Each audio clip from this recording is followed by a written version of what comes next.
सबका के ऐसे दिल से हार्दिक अभिनंदन करो। हमने के सनातन धर्म के नियम है कि कोनो भी मंगल के कार्य होला तो सबसे पहले गणेश जी के वाहन भइले गणेश जी के बुलावे के बाद कहे के बा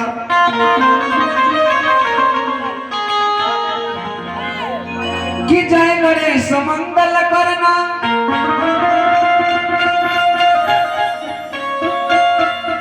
विघ्न हरण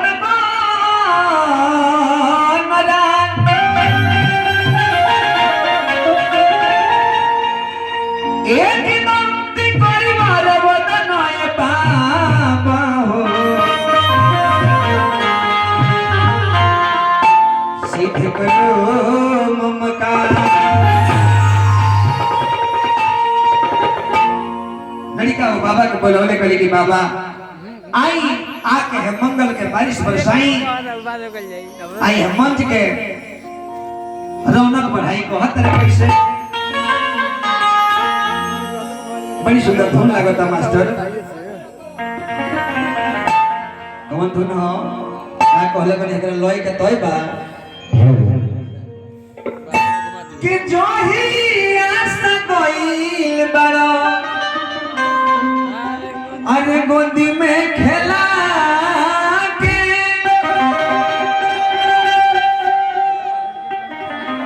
यही लय में लइका गोर लगले पातर कैसे कि गौरी के लाला नवा के सुमिरा नवा कोरिले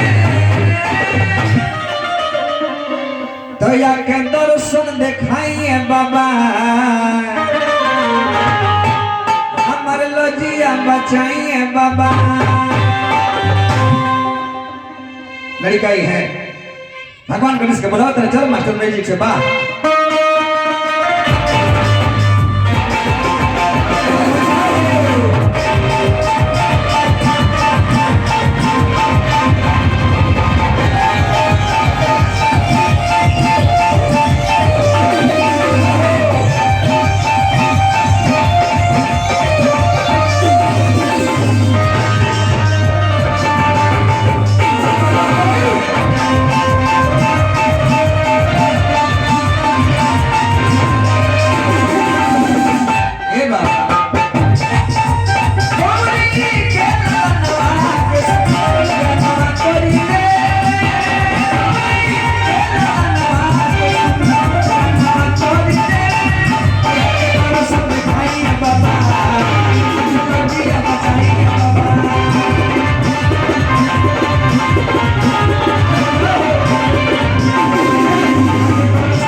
मास्टर